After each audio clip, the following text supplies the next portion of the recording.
नमस्कार, आप देख रहे हैं केबीपी न्यूज राजस्थान।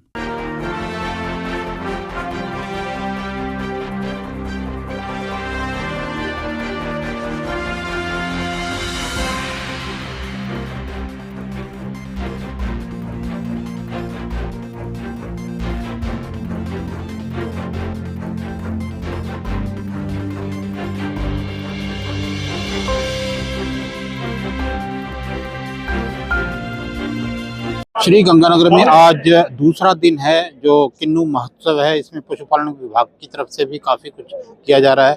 जो हम आपको बता रहे एग्री एंड डेयरी एक्सपो, तो यहाँ पर हर प्रकार के नस्ल जो गाय है, गीर है, साहिवाल है, भैंस है, बकरी है, हर तरह के पशु जो किसान रखते हैं उनका जो बेहतर इसकी देखभाल करते हैं, जिनको ये वैरायटी अच्छी है, कोई दूध में उसमें ज़्यादा दूध देने वाली है और जो काफ़ी सुंदर भी है, तो कई चीज़ें यहाँ पर देखी गई है। और वहीं जो किन्नू महोत्सव है, लगभग काफ़ी संख्या में जो किन्नू जो किसान है, किन्नू उत्पादक किसान है, वो आए हैं और अपने अपने वैरायटी लेके हैं।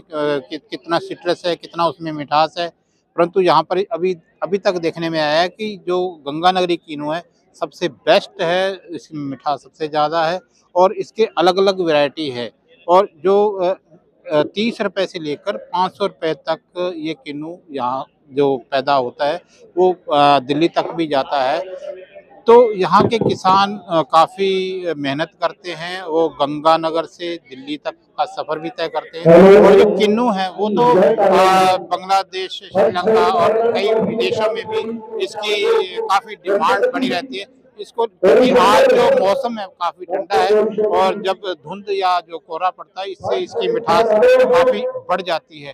तो देखने में है कि जो ऑलरेडी जो किसान है वो बहुत ही अच्छे हैं, क्योंकि ये विदाउट सब्सिडी के, विदाउट किसी की हेल्प लिए अपने मुकाम तक पहुंचने में ये काफ़ी हद तक जा चुके हैं। तो यहाँ जो खुशहाली का कारण है कि यहाँ पर जो किसान है मेहनत कश है और मेहनत करके दूसरों के लिए एक मिसाल बनते हैं, क्योंकि ये सिख बहुल क्षेत्र है।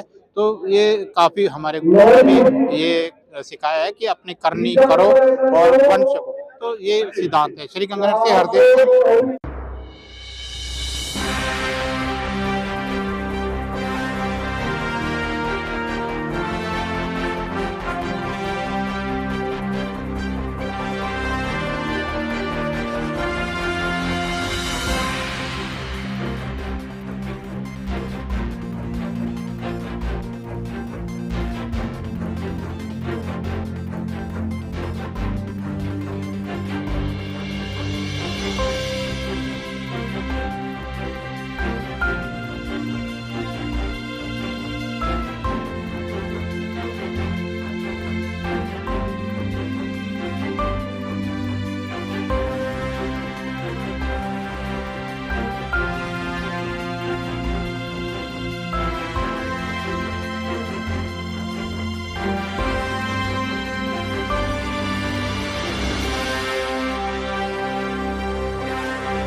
ਆਪਣੇ ਇੱਥੇ এনवायरमेंट सेम ही ਅਸੀਂ ਤੁਹਾਡੇ ਜਮਾ ਹੱਦ ਤੇ ਬੈਠੀ 2004 ਤੋਂ ਲੈਣੇ ਜ਼ਿਲ੍ਹੇ ਦੀ ਬਾਤ ਕਰ ਰਹੇ ਹਾਂ। बीकानेर जिले ਦਾ ਕਿੰਨਾ ਜਾਂਦਾ ਟੈਂਪਰੇਚਰ 50 प्लस हो जाता है, 50 तक ਤਾਂ ਚੱਲਦਾ ਜੀ, ਪਲੱਸ ਕੋਈ ਬਾਹਲਾ ਫਰਕ ਨਹੀਂ ਹੁੰਦਾ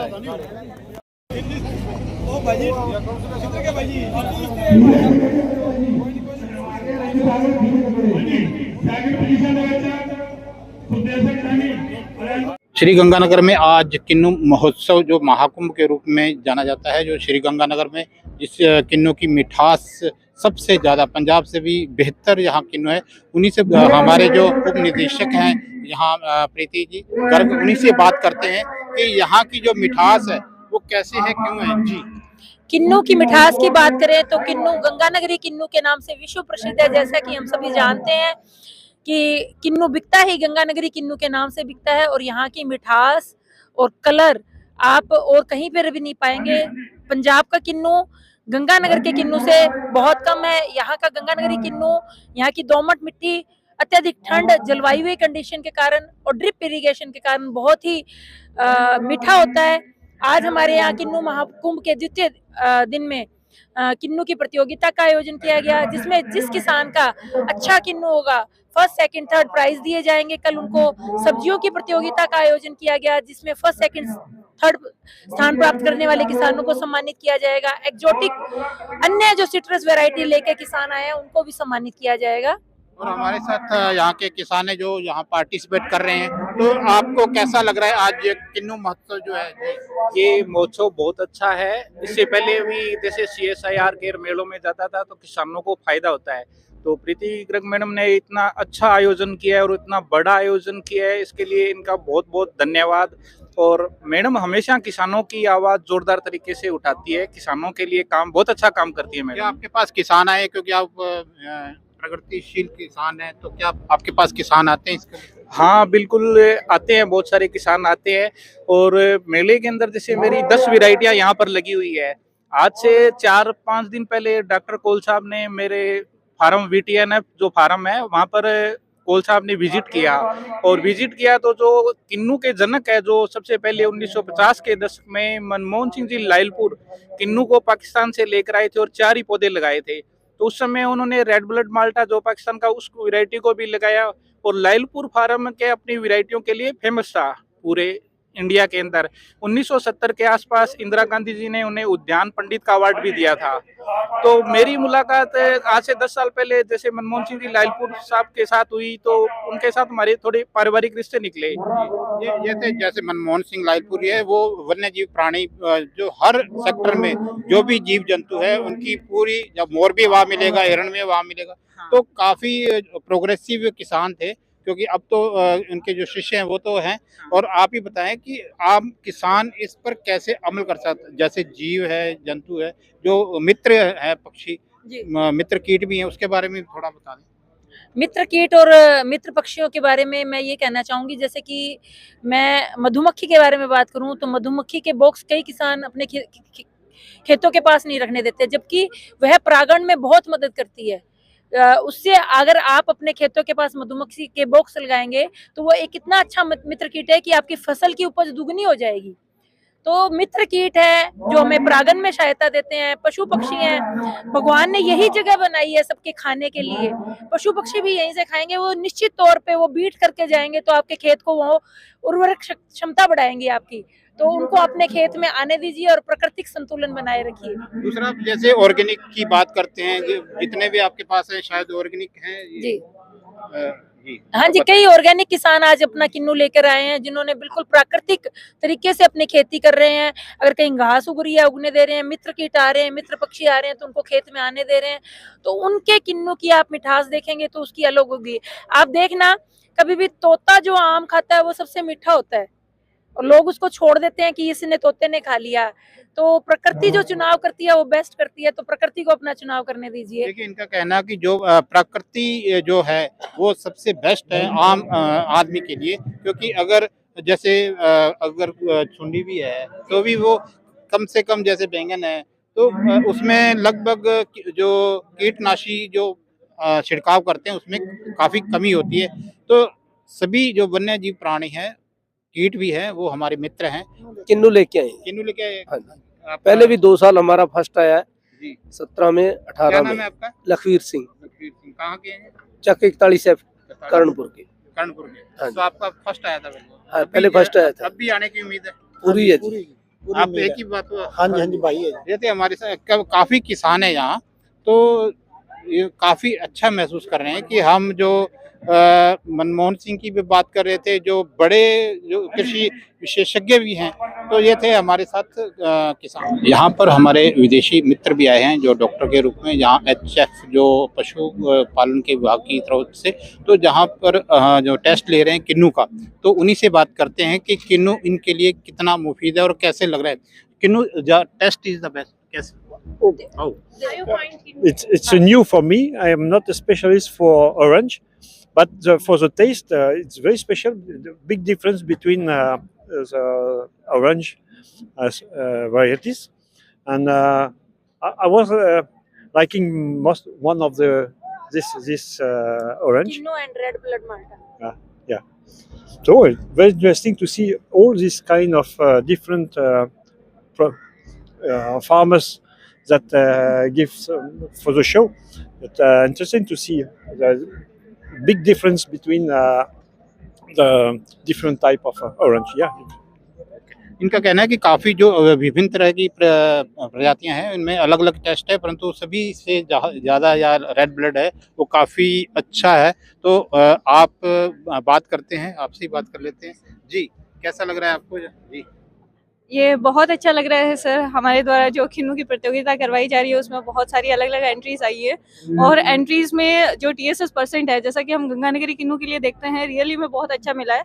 even it's high up to 14 की वैल्यू जो है वो बहुत अच्छी वैल्यू है, जो कि अपन पंजाब या हरियाणा की साइड जाते हैं तो भी अपने को नहीं मिलती है।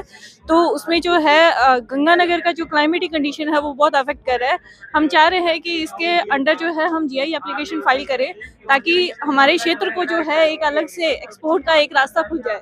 देखिए, इनका कहना है कि जो यहाँ का वातावरण है वो किन्नू के लिए बेहद ही अच्छा है, क्योंकि ये लायलपुर की जो वैरायटी है टोटली उनसे आगे डिवाइडेड कर करके कई तरह की वैरायटियाँ यहाँ अब हैं। तो ये गंगानगर की जो कृषि विशेषज्ञ हैं उद्यान विभाग के, इनकी ये मेहनत है कि यहाँ की वैरायटी काफ़ी है। तो आप भी बोल सकते हैं, बस कैसा लग रहा है आपको जी? ये क्या है कि जो किन्नू महाकुंभ है इसमें विशेषकर किन्नू की प्रतियोगिता हुई है, इसके साथ साथ सब्जियों की प्रतियोगिता हुई है, जिसमें गाजर है और ये गोभी है, फूल गोभी, पत्ता गोभी, दोनों गोभी है और डेजी भी है। तो किन्नू में हमारी जो जजेस टीम है उसमें हमारे जो साइंटिस्ट है उन्होंने अपने वैज्ञानिक विधि से उनकी जांच की है और उसके बाद में फर्स्ट, सेकंड और थर्ड इनाम दिया जाएगा। यहाँ किस पोस्ट पर है? मैं एग्रीकल्चर असिस्टेंट ऑफिसर हॉर्टिकल्चर उद्यान, जगदीश दूधवाल। ये थे जगदीश दूधवाल। इन्होंने कहा कि हमारे जो हॉर्टिकल्चर के जो जितने भी वैज्ञानिक हैं उन्होंने अच्छी तरह से ट्रेस करके और इनको फर्स्ट, सेकंड का इनाम दिया जाएगा। देखिए, यहाँ पर हम खड़े हैं जहाँ पर पशुपालन विभाग की तरफ से ये जो HF भैंसें हैं तो यहाँ भी वर्गीकरण करके इनको इनाम दिया जाता है किसानों की बेहतरी के लिए, कि लोग प्रतिस्पर्धा से अच्छा जो किसान है वो यहाँ आए। बात करते हैं हरविंदर जी। हाँ जी, हाँ जी, मेरा नाम हरमीत सिंह है, मेरा पिंड गुलाबे वाला जी। ਇਹ ਸਾਰਾ ਜੋ ਆਰਗੇਨਾਈਜ਼ ਕੀਤਾ ਸੀ KPAR ਐਸੋਸੀਏਸ਼ਨ ਬਣਾ ਕੇ, ਉਹਦੇ ਥਰੂ ਅਸੀਂ ਫਾਰਮਰਸ ਸਾਰੇ ਇਕੱਠੇ ਹੋ ਕੇ ਆਰਗੇਨਾਈਜ਼ ਕਰ ਰਹੇ ਹਾਂ। ਤੇ ਇਸ ਵਿੱਚ ਜਿਵੇਂ ਆਪਣੇ ਜੋ ਜੱਜਸ ਆ ਜਾਂ ਆਪਣੇ ਜੋ ਐਨੀਮਲ ਆ, ਟੋਟਲ 19 ਆਪਣੇ ਤੇ ਮੁਕਾਬਲੇ ਹੋਏ ਆ, ਜਿਹੜੇ ਕਿ ਬਿਊਟੀ ਮੁਕਾਬਲੇ ਸੀ। 6 ਇਹਦੇ ਵਿੱਚ ਮਿਲਕਿੰਗ ਰਿੰਗ ਹੋਏ ਆ, ਜਿਹਦੇ ਵਿੱਚ ਦੇਸੀ ਗਾਈਆਂ ਦੀ ਮਿਲਕਿੰਗ ਹੋਈ ਆ, ਗਿਰ ਦੀ, ਸਾਈਵਾਲ ਦੀ, ਥਾਰ ਪਾਰਕਰ ਦੀ, ਹਰਿਆਣਾ ਨਸਲ ਦੀ ਵੀ ਗਾਈਆਂ ਆਈਆਂ ਜੀ, ਜਿਹਦੇ ਵਿੱਚ ਮਿਲਕਿੰਗ ਹੋਈ ਆ। ਤੇ HF ਗਾਈਆਂ ਦੀ ਮਿਲਕਿੰਗ ਹੋਈ ਆ ਤੇ ਜਰਸੀ ਗਾਈਆਂ ਦੀ ਮਿਲਕਿੰਗ ਹੋਈ ਆ, ਜਿਹੜੀਆਂ ਐਗਜ਼ੋਟਿਕ ਬਰੀਡ ਵਿੱਚ ਆ।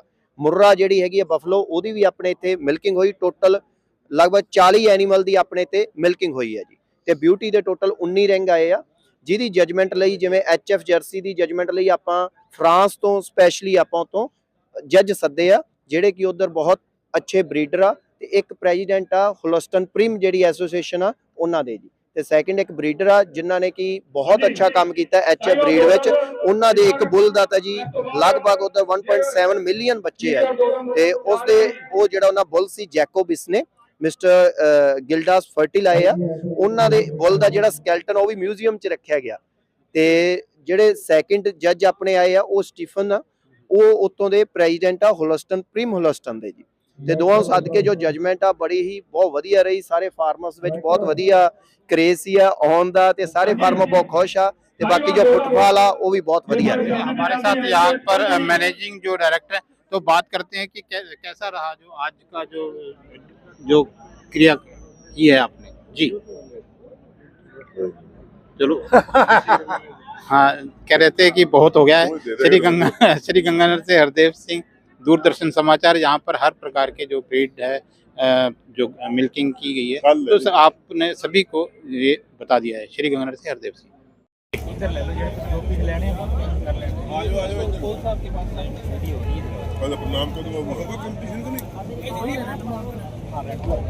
ये दिए गुरवीर जी को मैंने, उसमें आधी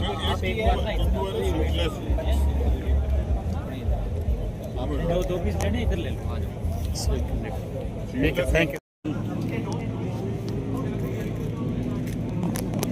धोखा है देखी ਜਿਹੜੀ 6th ਪੋਜੀਸ਼ਨ ਇਹ 7th ਪੋਜੀਸ਼ਨ ਆਈ ਠੀਕ ਹੈ ਜੀ 8th ਤੇ ਦੋ ਬੱਚੀਆਂ ਆਈਆਂ ਉਹਨਾਂ ਦੋਵਾਂ ਨੂੰ 8th ਪੋਜੀਸ਼ਨ ਦਿੱਤੀ ਗਈ ਹੈ ਠੀਕ ਹੈ ਜੀ ਇੱਥੇ ਨਾਲ ਲੈ ਆਓ ਜੀ 8th ਤੇ ਦੋ ਪੋਜੀਸ਼ਨਾਂ ਜੀ ਇਹਨਾਂ ਦੋਵਾਂ ਦੀ 8th ਠੀਕ ਹੈ ਜੀ ਠੀਕ ਹੈ ਜੀ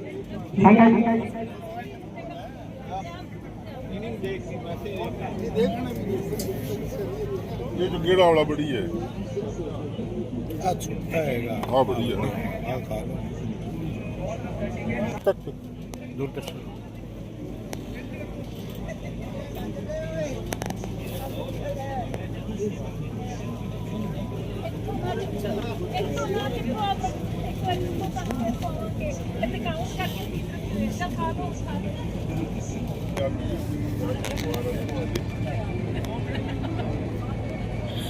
लो खाओ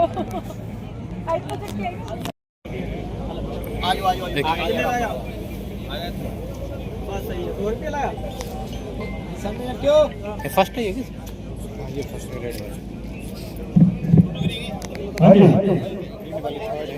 ये थर्ड और इसके बाद समापन सारा खत्म हो पैसा थोड़ा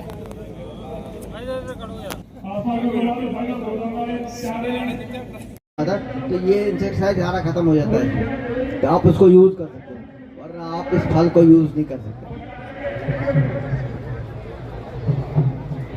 इसके एक किन्नों के केस में एक चीज मैंने और देखी है कि जो जनरली जो है ना किसान जो है लगे हर साल कहते हैं जी कि इसमें खाद कितनी देनी है और अगर आप नॉर्मल एवरेज देखेंगे 2.5 किलो से कम सुपर कोई फार्मर नहीं देता इसमें जबकि इतनी ज़रूरत है नहीं। इसी तरह से नाइट्रोजन जो है 1.5 किलो से ज़्यादा नहीं चाहिए हमें अगर वो 10 साल उससे ऊपर का पौधा है लेकिन किसान जो है उस पर देता रहेगा स्प्रे भी करेगा उसके कभी नैनो यूरिया नाम से करेगा कभी यूरिया के नाम से करेगा और इससे काम क्या था कि पौधे का छिलका जो है मोटा हो जाता है और थोड़ा रफ होता है। इसलिए हमें जो खाद देनी है वो विशेषज्ञ से लिखवा लें आप क्योंकि एक नाइट्रोजन फास्फोरस और पोटाश ये एक रेशियो में अगर रहेगा तो पौधे आपके बिल्कुल ठीक रहेंगे। अगर नाइट्रोजन हाई है तो मोटा छिलका रहेगा अगर पोटाश हाई है और नाइट्रोजन कम है तो ये पतला तो छिलका रहेगा लेकिन जो है डैमेज होने के चांसेस काफ़ी होते हैं। इवन कई बार जो टेम्परेचर हाई जब होते हैं तो उस समय आपने देखे होंगे फल फटते भी बहुत हैं और अगर फल ऊपर से नीचे की तरफ फटता है तो पोटाश की कमी है उस कारण या नाइट्रोजन हायर है और अगर ये ट्रांसवर्स करता है तो इसका मतलब बोरान की कमी है तो बोरान को आपको स्प्रे करना पड़ेगा उसमें। तो परिस्थितियों के बेस पे ही इससे आप कर सकते हैं ऐसा नहीं कर सकते हम कभी भी किसी भी टाइम का कोई भी स्प्रे कर दें और हम कह दें ठीक हो जाएगा। तो मेन चीज़ मैंने आपको मेन बताई जो प्रॉब्लम्स थी इसमें किन्नों में और उनका कैसे समाधान किया जा सकता है। मैं ये आशा करूँगा कि अगर आप लोगों का कोई प्रश्न हो तो आप इस प्रश्न को पूछें। ये साधु शायर थे नरेश जी हमारे साथ आए हैं उन्होंने ये कहा कि मक्खी का काफ़ी प्रकोप हो जाता है जब फल पक जाता है उस स्टेज पे मक्खी काफ़ी आती है तो फल मक्खी के लिए हमारे पास जो है फेरोमोन का यूज़ कर सकते हैं।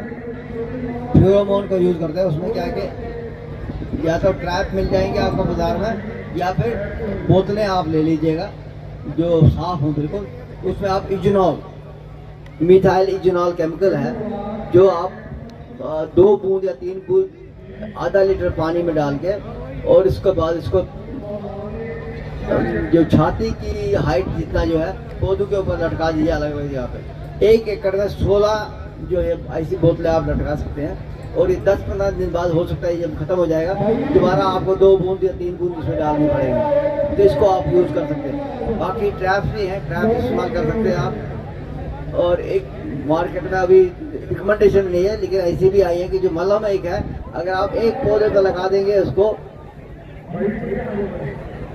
तो उसमें जो है वो मक्खी जो है वो मलहम के ऊपर आ जाती है और इकट्ठे हो जाते हैं वहाँ पर तो उससे आपका बचाव हो जाता है। कुछ नहीं है उसमें से इसे स्प्रे करने से ऐसा नहीं कि वो दवाई ले लेगी और मर जाएगी। उसके बेस्ट यही है कि आपके पास ट्रैप्स है, ट्रैप्स को इस्तेमाल करेगा और ट्रैप से आप। और कोई प्रश्न हो किसी का? ट्रेनिंग नहीं है तो वो जैविक वाली 21 दिन की ट्रेनिंग आई, उन्होंने वो पीजीएस रजिस्ट्रेशन वगैरह वो भी करवाओ, फिर आप इस पे जोर लगाओ। फिर मैंने पहले आते ही वर्मी कंपोस्ट शुरू किया। ठीक है। वर्मी कंपोस्ट के बाद में फिर मैंने बायो डायनेमिक रूढ़ी कंपोस्ट तैयार की। मैंने सूखी खाद और कचरा और इन सबको उन्होंने एक सीप काऊ पिट पैक से तैयार की हुई। मेरे को एक पैकेट दिया, वो 350 रुपए का पैकेट था। ठीक है। उसमें फार्मूला 501, 2, 3, 4, 5 तीनों मिला के, वो शिवराज जी है महाराष्ट्र से, तो उन्होंने पूरी ट्रेनिंग दी। उन्होंने मेरे बात को पूरा गौर भी किया, तो वो बनाने का तरीका भी बताया। उनका 60 किलो गोबर जैसे आप एक पिट बना लोगे 42 ईंटों का 3 रद्दे लगा के, तो उसमें आप 5 पैकेट डाल में से 5 पुड़िया मिलेगी, वो करीब 8-10 हजार की बताई मेरे को। तो अभी तक तो उन्होंने मेरे को उपलब्ध नहीं कराई, कमी आ रही है। तो वो कहते मैं वहीं से ही आपको पैकेट भेज रहा हूँ। मैं उससे 3 पिट मैंने अब की बार बायो रूढ़ी कंपोस्ट के तैयार किए। उन पीटों को मैंने अभी 2 एकड़ खेत में डाला है, उसमें गेहूं बीजी है मैंने। तो 4 कनाल तो मैंने बोई है सोना मोती और 4 कनाल काले वाली कणक बोई है। और बाग में भी मैं केंचुए वाली वर्मी कंपोस्ट डाल रहा हूँ। तो जैसे मेरे फल है उन पे आपको थोड़े बहुत स्क्रैच दिख जाएंगे, स्प्रे मैंने करनी नहीं है, तो मैं उनको कैसे चमक वाला और सुंदर बनाऊं और खाने के लिए भी उपयुक्त बनाऊं। उसमें से सारे फल एक जैसे नहीं आते, जैसे पेड़ के पास में है वो फल बहुत सुंदर आते हैं और खाने में बहुत टेस्टी है। सबके खट्टे होते हैं, उस दौरान वो मीठे हो जाते हैं। जैसे सूर्य वाली साइड है उससे वो मीठे हो जाते हैं। तो मैं अभी तक बाग के लिए मैं श्योर नहीं हूँ कि भी मेरी पूरी खेत में बाग लगा दूं। तो मैं जमीन आध पे देता हूँ और वो निखर आध पे चलती है, तो वो खाद डालते हैं सीरी। मैंने कहा ये 3 बीघे, इसमें आपने कोई खाद नहीं डालना। अब की बार मैंने उनको 8 बीघे का एक प्लांट तैयार करके दिया। मैंने बायो नवरत्न खाद तैयार करके दी, 3 तेलिए, 3 दालिए, 3 अन्य फसलें। आप प्रश्न बताइए मुझे, प्रश्न क्या है? प्रश्न मेरा है बाग कैसे, जैविक बाग कैसे लगाए, कैसे कामयाब हो? देखिए ऐसा मैं नहीं, जैविक बाग बढ़ाना चाहता हूँ। मैं आपको 2-3 फार्मर्स का नाम देता हूँ, आप वहाँ भी जाइए, देख आइएगा और फिर मैं आपके सवाल का जवाब दे रहा हूँ। ठीक है। पंजाब में अगर डींगा वाली आप जाएंगे, वहाँ पे सुरेंद्र पाल सिंह जी हैं। हाँ, सुरेंद्र जी है ना जी। हाँ। उनका बाग आपको पता होगा कि वो ऑर्गेनिक पे, उनका ऑर्गेनिक नहीं, रादर मैं ये कहूँगा नेचुरल पे ही चल रहा है बेसिकली। तो और उनका बाग ऐसा बाग है जो मैंने कम से कम 17 या 20 साल बाद, जो मित्र कीट इन पौधों में होते, सिट्रस के पौधों में, वो मैंने पहली बार देखा और मैं देख के हैरान हो गया। मैंने कहा कैसे हम, और मुझे उसमें ये नहीं ख्याल था कि भाई जो है ये बिल्कुल नहीं करते हैं। फिर मुझे जब पता लगा ये, तो फिर मैं काफ़ी विजिट भी वहाँ किए और उन सैंपल्स को लेके मैं IRI गया, वहाँ पता करवाया क्या था, वो एग्जैक्टली वही थे कि जो मित्र कीट थे। इसीलिए मैंने अभी आपसे पहले भी किसानों से यही कहा कि भाई अगर थोड़ा बर्दाश्त कर लो, आप पहला साल स्प्रे नहीं करो तो काफ़ी मित्र कीट इतने आएंगे कि आपका ये कम हो जाएगा, बाद में इतनी प्रॉब्लम नहीं आएगी। वो फेरोमोन ट्रैप्स भी लगाए और वो बोतलों में थोड़ी थोड़ी डाल के ढक्कन खोल के वो लगा दिए। मेरे मक्खी का अटैक कम रहा, कहीं कोई एक आध पेड़ पे एक आध मक्खी से गिरा फल, ज्यादा नहीं गिरे। लस्सी भी और यूं जो फल गिरते हैं हमारे, जो फल ठीक हो, उससे 2 काम और हुए। रोज खेत में आना बंद हो गया, रोज जहाँ भी बोतल डाल दी वहाँ रोज नहीं आए। तो ये चीज भी है, कर सकते हैं। मैं इवन फल को भी आप जो है ना फर्मेंट कर सकते हो और उसका जो बाद में जो लिक्विड उसका है वो इकट्ठे कर सकते हैं और हर महीने आप स्प्रे कर सकते हो उसको, तो काफी हद तक वो भी कंट्रोल करता है इंसेक्ट्स को। हाँ, जीवामृत, घन जीवामृत में वर्मी वास भी तैयार करता हूं। बिल्कुल बिल्कुल। तो आप तो ऑलरेडी काफी कुछ कर रहे हो। तो 2024 से 2018 में मैंने माइक्रो इरिगेशन की ट्रेनिंग लेके आया, ठीक है, करनाल से। तो उसके बाद में माइक्रो इरिगेशन की तरफ चलने की कोशिश कर रहा हूँ, लेकिन मैं अभी श्योर नहीं हो रहा। बिजली के कनेक्शन की प्रॉब्लम आ जाती है, वहाँ हो गए तो इतना खर्चा लग जाएगा, घर कैसे पालेंगे, बच्चों को कैसे पाले। मैं 80 बीघे में भी बच्चों को पाल नहीं पा रहा हूँ। एकदम से सब जगह कर दूं तो सारा खर्चा उस पर लगा दूं। वहाँ पे एक डॉक्टर मिले, आप तो 2 करोड़ की पैदा हो सकती है उसमें, चलो 2 करोड़ की पैदा खर्चा लगाओ, मैं तो मेरे को 1 करोड़ दे देना, 2 करोड़ आपको पैदा हो जाएगी, तो मैं 1 करोड़ 2 करोड़ खर्चा लगा के आपको 1 करोड़ दे दूंगा, तो मेरे को 3 करोड़ खर्चा हो जाएगा। आप काम करो, जिस दिन 2 करोड़ आ गए उस दिन 1 करोड़ आपको दूंगा। ठीक है, तो नहीं फिर ठीक उनके है, आपको निरंतर जिसमें आप लगे हो ना, बिल्कुल सही रास्ता है ये। ठीक, एक तो आप में पेशेंस हो और इस पे लगे रहो आप देखिएगा डे बाई डे क्वालिटी बढ़ती जाएगी, कम नहीं होगी। कृषि विभाग और यहाँ एक और एग्जांपल मैं आपको पंजाब की दूंगा, जो कि पहले यही केमिकल वगैरह यूज करता था, उसको मैं बार बार यही कहता, मैं कहा इसको छुटकारा ले लो आप, बात ठीक आपका चलेगा हमेशा। वो है पंजाबा मंडल में है राजेंद्र बिश्नोई, उसका बाग है, बिल्कुल बॉर्डर है अपना गंगानगर का, राजस्थान का, ये गंगानगर का साथ ही पड़ता है उसका, पंजाब मंडल में। उसका बाग अब टोटली जो है वो ऑर्गेनिक फार्मिंग पे, ऑर्गेनिक नेचुरल फार्मिंग पे है, कोई केमिकल नहीं करता है। जहाँ वो दिन में एक आध केमिकल तो कर ही लेता, 10-12 दिन में सोच ही रहे क्या करें जी, फिर क्या करें जी, फिर क्या देना है जी। ना तो वो केमिकल दे रहा है, ना कोई इस तरह, एक्सेप्ट 2 साल या 3 साल में एक बार फर्टिलाइजर उसको जरूर कहता हूँ मैं, दे दिया करो, ताकि क्वालिटी आपकी जो ना साइज वगैरह बढ़ाए, क्योंकि अल्टीमेटली पैसा चाहिए ना। अभी मेरे पास 8 बीघे जो है बायो ग्रीन मरी जो नवरत्न खाद तैयार किए ना, उससे पे जो है बहुत अच्छे हैं। अभी वो जो नाम मात्र की खाद, फिर भी सीरियन डाली के कहीं पीछे ना रह जाए, तो वो खाद बंद करो, खाद नहीं डालनी। तो कृषि विभाग ने मेरे को सम्मान दिया है, पीछे देखा कृषि पर्यवेक्षक ने देखा मेरे जाके, क्या अंकल जी आपको तो तहसील स्तर पे एक बार सम्मानित करते हैं, आप तो बहुत बढ़िया काम कर रहे हो। कहाँ पे आपका ये बात? मैं छत्तीसगढ़। हाँ ठीक है सर, बहुत बहुत धन्यवाद, ज्यादा टाइम ले लिया मैंने। नहीं कोई बात नहीं सर। जैसे पौधा होता है, पौधा खड़ा खड़ा सूख गया बाग जैसे, उसका कोई उपाय बताएंगे आप थोड़ा सा?